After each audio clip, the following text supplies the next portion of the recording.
Assalamualaikum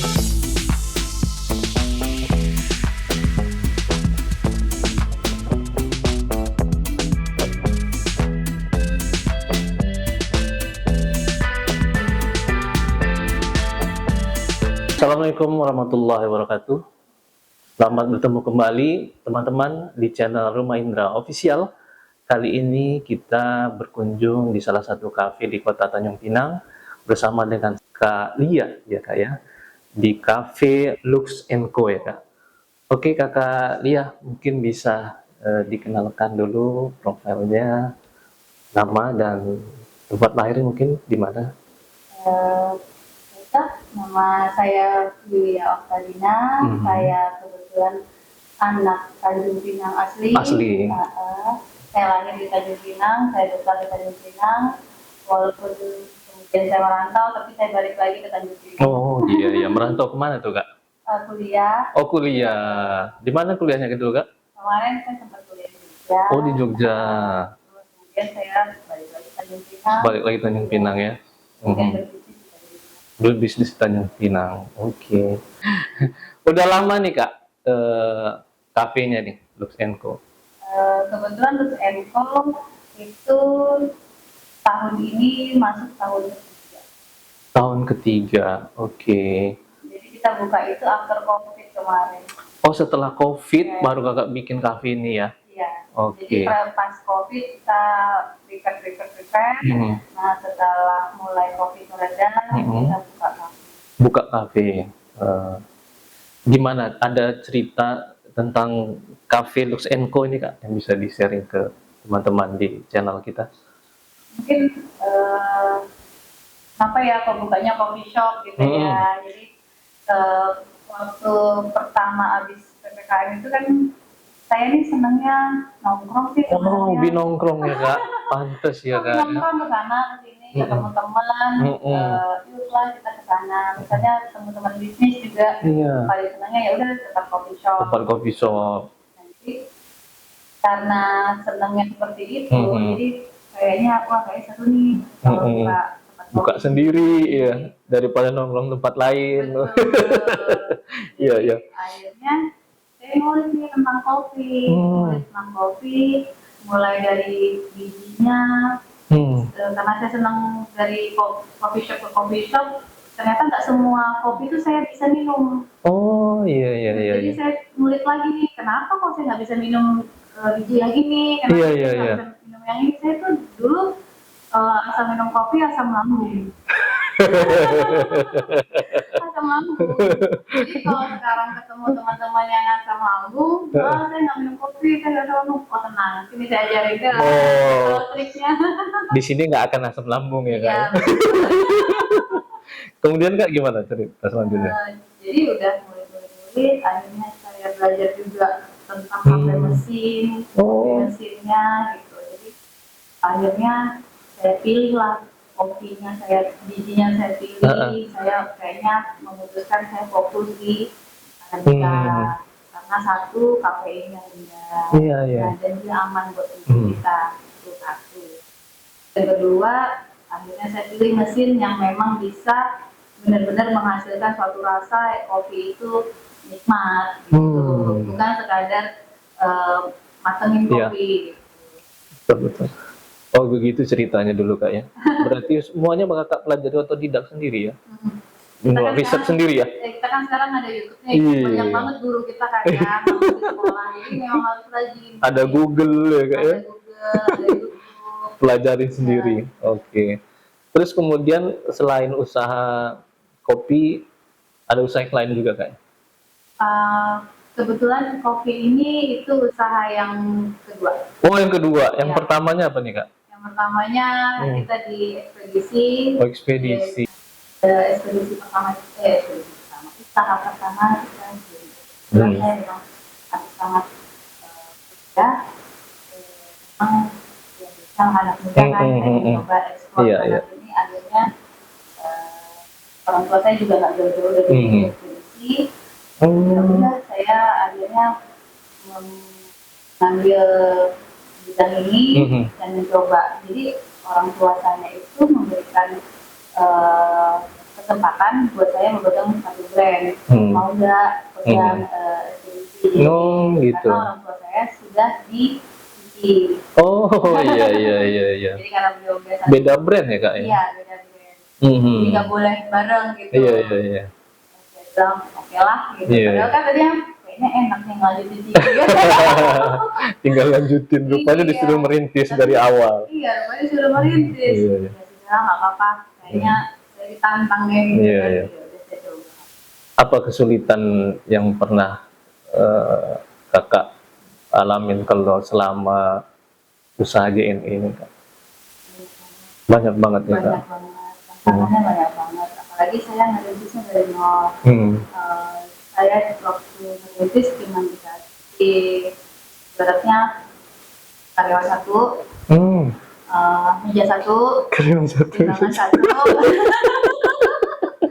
Benar-benar merintis ini ya. Iya. Kayak nggak terus juga tempatnya waktu itu masih di depan rumah. Waktu awal buka. Di depan rumah awal Iya, bukanya. di depan rumah itu kebetulan ada kayak kios kecil 3x4. Nah ya udah pakai aja itu kios.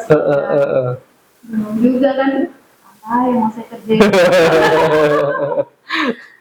Tapi ya memang Berjalannya waktu.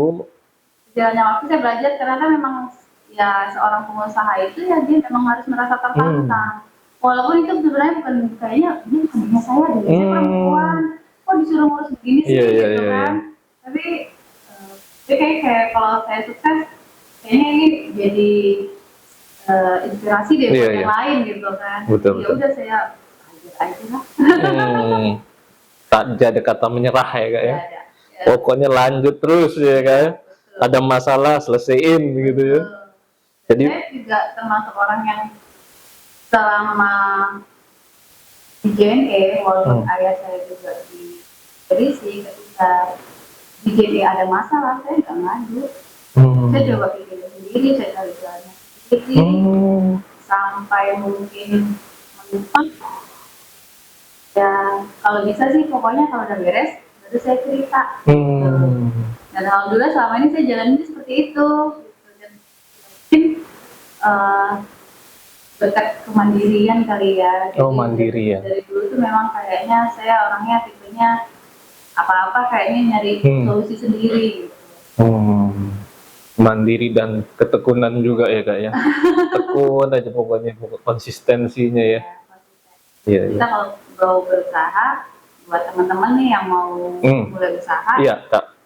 Komitmen dan konsisten itu paling penting. Komitmen dengan usaha yang akan dijalankan kak. Betul. Jadi jangan galau. Kalau anak muda sekarang suka galau.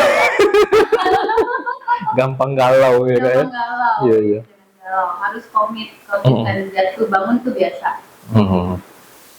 Itu JNE ya kak. Terus ada lagi yang mau dirintis nih kak ya.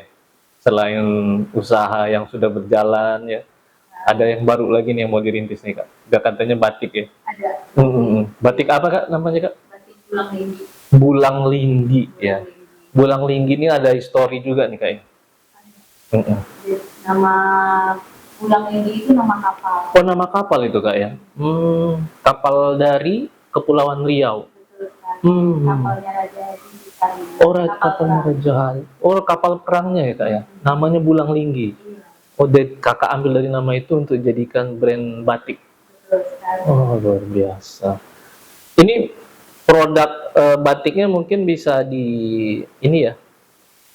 bisa tolong kita kasih lihat salah satu produksi batiknya.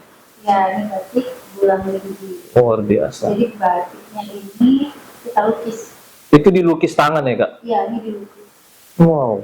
Jadi bukan dicat. Bukan dicat ya? Jadi memang kalau kemiripan itu namanya handmade, sulit untuk 100%. Jadi kita ngelukis, kita berusaha untuk persis sama, biar hidup lah. Kalau dilukis itu dia lebih hidup. Gitu. Udah mulai dipasarkan ini kak batiknya? Udah di Instagram. Oke, nanti Instagramnya akan kita tampilkan untuk batiknya jika ada yang berminat ya. Bulang Linggi. Iya. Oke. Kemudian Kita ngomong sedikit tentang bisnis nih Kak. Anggapan umum ini kan katanya kalau kita mau bisnis atau suatu usaha kuliner atau apa gitu ya, minimal tuh harus punya dana cadangan atau ibaratnya modal berlapis lah supaya usahanya bisa bertahan lama. Betul nggak itu Kak, anggapan-anggapan begitu? Memang kalau dalam membuka usaha itu kita memang perlu modal, itu satu. Dana cadangan walaupun tidak ada lagi proses buka usaha juga perlu ada. Jadi memang kalau di awal ya pasti dana cadangan itu memang harus ada karena kita kan ada gelombang nih. Dalam bisnis itu pasti ada gelombang. Belum lagi nanti ketika baru buka ternyata ada kompetitor, ternyata ada saingan. Nah itu harus siap kita hadapi. Berarti kalau kita mau buka usaha itu kita nggak bisa juga modalnya pas-pasan, itu nggak bisa Nggak kayak. bisa. Dari diri kita juga mungkin ada dari diri kita, mungkin kita kurang inovatif, kreatif, tapi setelah kita lihat kayaknya nggak ada kekurangan dari diri kita, mungkin kita lihat nih tren pasarnya udah lagi di sini, berarti kita harus lebih inovatif dan evaluatif terus ya Kak ya. Luar biasa. Harus update lah. Update ya. Bahasa sekarang. Iya. Siap. Banyak juga nih ilmunya dari Kak Dia nih. Terus Kakak juga sudah bergabung di suatu wadah organisasi ya Kak ya. Apa namanya Kak? HIPMI, ya, Himpunan Pengusaha Muda Indonesia. Kakak yang di HIPMI BPC Tanjung Pinang. Iya, sebagai apa nih Kak? Bendahara. Oh, bendahara. Luar biasa Kak Lia, aktif juga di organisasi, bisnisnya juga jalan ya. Mudah-mudahan nanti bisnisnya terus bertambah ya kan. Membuka lapangan pekerjaan baru ya kepada masyarakat setempat. Oke Kak, mungkin pertanyaan terakhir, sebelum pertanyaan terakhir deh, apa nih nilai positif Kakak setelah ikut organisasi HIPMI? Oh banyak banget. Banyak banget nilai positifnya Kak. Banyak banget. Salah satunya apa Kak? Kebetulan banyak sih yang mungkin bingung ya, kenapa sih Kak Linda senang banget berorganisasi? Justru saya tuh kalau nggak berorganisasi, kayaknya nggak punya teman. Kayak nggak punya teman ya? Kayak nggak punya teman, karena waktunya nggak ada. Kita untuk apa ya, kesana, kesini, nongkrong sana, nongkrong sini ya. Saya lebih senang ketemu dengan satu circle. Di ini kan kita pengusaha semua jadi ya. saya senangnya positifnya ketemu dengan teman-teman yang banyak berbagai macam usaha. Sharing ya. Gitu. Nambah-nambah ilmu, nambah wawasan. Oh ternyata nggak saya sendiri yang susah gitu. Mungkin ternyata nggak saya aja nih yang senang gitu ya kan? Iya bisa jadi ternyata nggak saya aja nih yang senang, ternyata dia lebih senang. Caranya gimana gitu kan? Minta ilmunya juga ya kan? Iya. Jadi ya asik juga sih. Asik ya Kak. Dinikmatin banget, enak ketemu teman-teman pengusaha. Oke. Terakhir Kak, ini baru nih pertanyaan terakhir nih Kak. Apa planning Kakak ke depan supaya kita juga ada gambaran Lux & Co. Apa akan membuka cabang ya kan, atau Kakak akan lebih memasarkan batiknya atau seperti apa Kak? Saya sih lebih fokus satunya karena itu yang paling utama ya Kak. Benar sekali. Dan susah kemarin ngerintisnya. Benar-benar itu banget. Tapi alhamdulillah saya belajarnya dari JNE. Banyak belajar dari JNE. Bagaimana bertahan di badai yang kuat. Bagaimana kita bisa memupuk supaya akarnya kuat. Betul. Nah itu banyak banget pelajaran dari JNE ya. Nah jadi di Lux & Co ini agak sedikit lumayan terbantu saya dari ilmu yang saya dapat. Luar biasa ya JNE memberikan inspirasi ke Kakak ya, di ilmu-ilmunya yang didapat ya.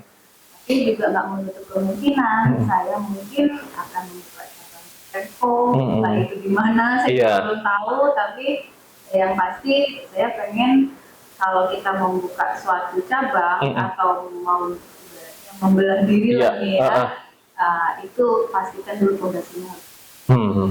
Betul. Riset juga ya kak ya? Ya, Riset pasarnya seperti apa? betul. Oke Kak Lia, terima kasih banyak atas waktunya. Semoga semua usahanya bisa berjalan dengan lancar, besar dan berkembang. Amin.